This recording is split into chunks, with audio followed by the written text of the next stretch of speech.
Hello, ladies and gentlemen. So now we're going to begin with an introductory example. The section is going to be division by one-digit numbers with remainder, okay? So to introduce this lesson, we're going to begin with an example, okay? Let's read it together first. Karla has 44 candies she wants to share with her 6 friends. The question is, how many will each friend get, okay? How many will each friend get? So one of the ways that you can go about doing this problem, if you remember from last time, is we want to take a certain group of items. In this case, we have 44 candies. We want to break it up into 6 groups. Okay, so we saw that would translate into 44 divided by 6. Okay, and we remember from that moment, which was division with no remainder, right? What is division? That we would remember that this is the opposite of multiplication. And we would remember that if we want to look at this division fact, if we want to solve this division fact or solve this division problem, we could summon a multiplication fact to help us. So for example, let's start looking at the multiplication table for 6. 6 times 1 is 6. 6 times 2 is 12. 6 times 3 is 18. 6 times 4 is 24. 6 times 5 is 30. 6 times 6 is 36. 6 times 7 is 42. 6 times 8 is 48. We skipped over 4.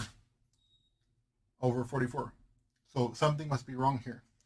So let me rewrite the part of the multiplication table that is of interest to us. 6 times 7 was 42. Okay? And 6 times 8 is 48. Okay?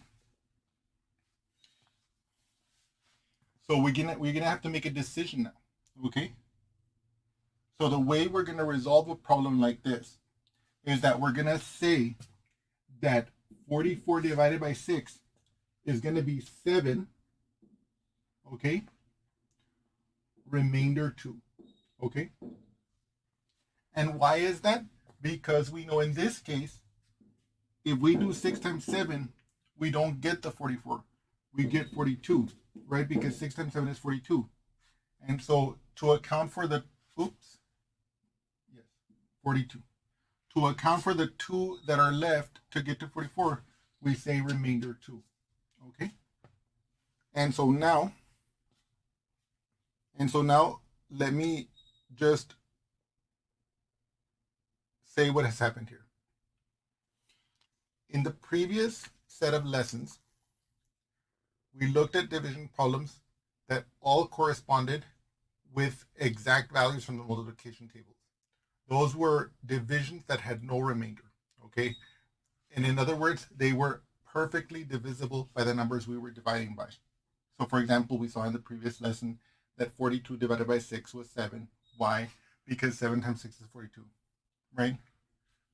But real life is never, or is very rarely, so straightforward, so nice, so easy, or so clean.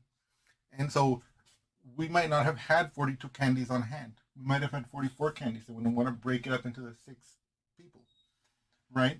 This is a more realistic problem, right? How do we handle it? Well, we come up with something like this, okay?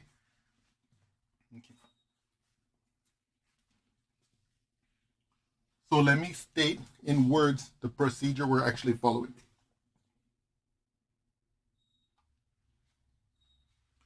So I wanted to just recapture in words what we're doing here to use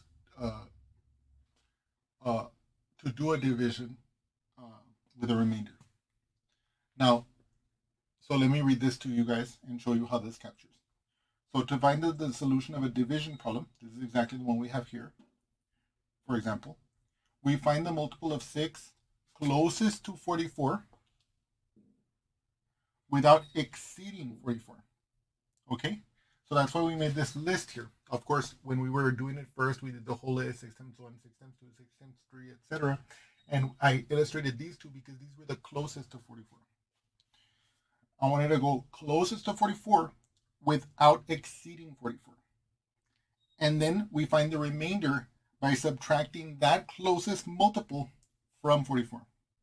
So for example, 44 divided by 6, okay, 6 times 1 is 6, 6 times 2 is 12, 6 times 3 is 18, 6 times 4 is 24, 6 times 5 is 30, 6 times 6 is 36, 6 times 7 is 42, 6 times 8 is 48. Okay, 48, we're gone.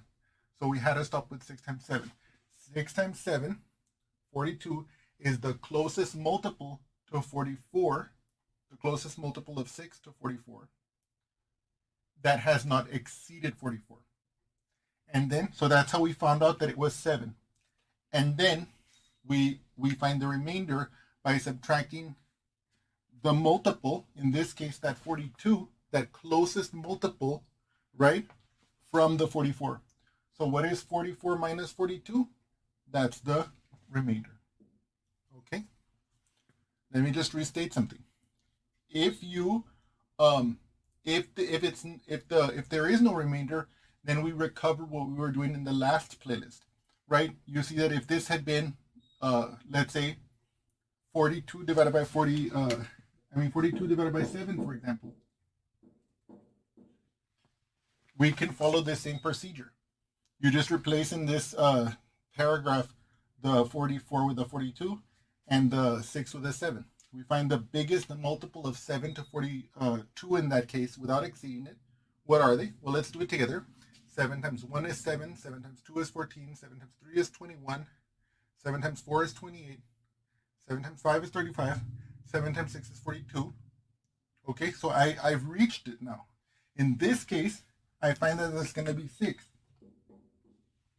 And now we're going to find the remainder. Well, 42, we want to take that closest multiple. What was the closest multiple? It was also 42. So 42 minus 42 is 0. And so this would be 6 remainder 0. Or in other words, it's an exact multiple. So in other words, this same procedure just expands on what we learned before. Okay? And just the last thing I want to show you is this. We can write the solution like this, or I want to remind you of the notation we were using the other day, because I think it's so important for us to remind you of this notation. If we were going to express this, the way we would say it is like this. We would put this number on the inside of the division house. We would place this number on the outside of the division house, okay? By the way, I'm going to show you something else about this notation too that'll help us find the remainder. We ask how many times does 6 go into 44? Following this procedure, we know it goes in 7 times. Because, again, if you went above 7, 6 times 8 is 48. We would be in excess. So 7 times 6 is 42. Okay? We would write it like this. And then we subtract, just like I wrote here, we subtract that to get the remainder. 4 minus 2 is 2. 4 minus 4 is 0. And you can see that's the remainder. So when we solve it like this, that's your remainder. Okay? In later playlists, we're going to go into long division in more detail, and we'll see this used in a way that is more interesting. Okay? And let me just state our solution in terms of the original introductory problem, and then we'll call it a day for this problem. So let me explain what's happening here in terms of the original problem.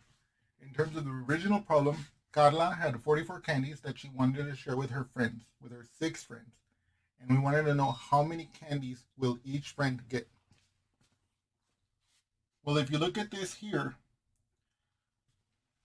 from either, regardless of how we write it, what this is telling us is that when we take a group of 44 items and we divide it into 6 groups, we will get 7, we will be able to put 7 in each of those 6 groups, but 2 will be left over. Okay?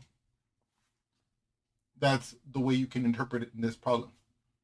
So we could state that Karla can give each of her 6 friends exactly 7 candies, and she will have 2 left over. Okay? Now, what she decides to do with those 2 extra candies, we don't know. She could, if she was selfish, she could add them to her bag with no one knowing. She could decide to save them for a later time when she can share with her friends more equitably. She could reward two of her friends for whatever reason by giving one extra candy to those two friends. Um, she could give them to her mom and dad, or she could give them to her mom, or she could give them to her dad. She could save them to give them to her grandmother. There's lots of things that she could do with those extra two candies. But that is, of course, up to her. In terms of this question, we can simply say now that Karla can give each of her 6 friends 7 candies, and that 2 will be left over to do with as Karla pleases. Okay, let me just write that down for us. So Karla can give each of her friends 7 candies with 2 left over. Okay? Each of her 6 friends. Okay? 7 candies with 2 left over. In any case, I hope that you've enjoyed this example. I hope I've been clear about where long division with remainders come from, and now we're going to look at several more examples